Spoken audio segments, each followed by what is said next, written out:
As the United States grew and more states joined, they needed to make the decision if they were a slave state or a free state. A slave state is marked in red, and a free state is marked in blue. You will see that there are gray shaded states. These are states that did have slavery, but chose not to fight with the South as a confederacy. They joined the Union. They did not want to secede, which meant leave the United States.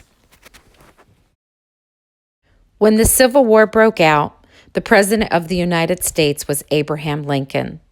He was very saddened by these turn of events, and he made sure to regularly visit the Union officers at their military camps. When the 11 states seceded from the United States of America, they formed their own country and called it the Confederacy, which means joined together. The Confederate leaders wrote a constitution and elected Jefferson Davis as president. Davis was an educated man. He was educated at West Point and was an Army officer. Most leaders of the Confederacy expected the secession to be peaceful. They believed deciding to secede was one of a state's rights. They didn't think their actions would lead to a long, bloody war. They were very wrong.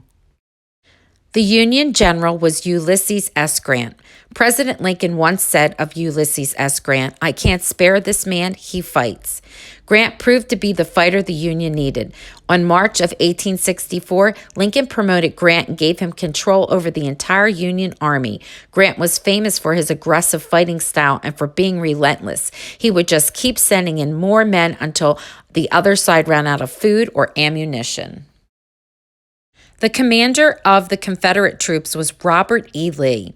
He faced a terrible decision when the Civil War broke out. Lee loved the United States and was an officer in the U.S. Army. His father had fought alongside George Washington. However, he felt tied to Virginia. He resigned from the Union Army and sided with the South. As a general, Lee was famous for his brilliant military tactics. He was skilled, smart, and daring on the battlefield. He was also known as a gentleman. He was a soldier with refined manners. He used strategy rather than brute force. He inspired his troops because they respected him so much. In the middle of the Civil War, President Lincoln decided to end slavery. On January 1st, 1863, he issued a proclamation or official announcement.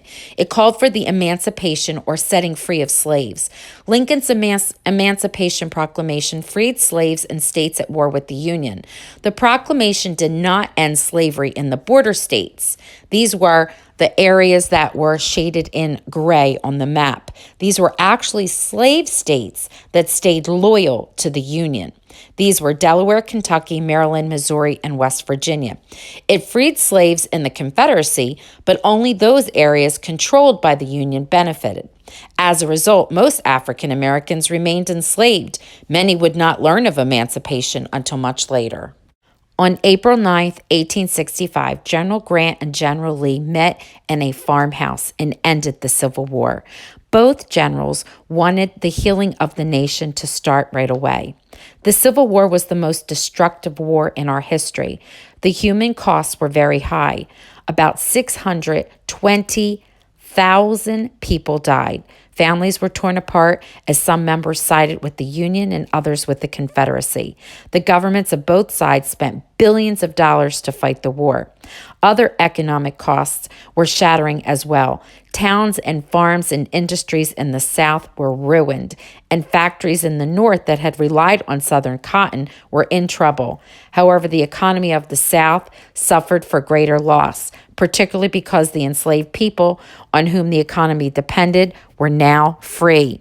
Also in the South, most of the battles were fought, and there was great destruction. This healing, known as the Reconstruction era, began in 1863 and lasted until 1877, where they rebuilt the country. The Reconstruction era had many successes, but it also had some failures, the biggest failure being segregation, which is the separation of people, usually by race. Schools, hospitals, theaters, railroad cars, even whole towns were segregated. While the slaves saw the end of slavery, it was the beginning of segregation and the fight for civil rights.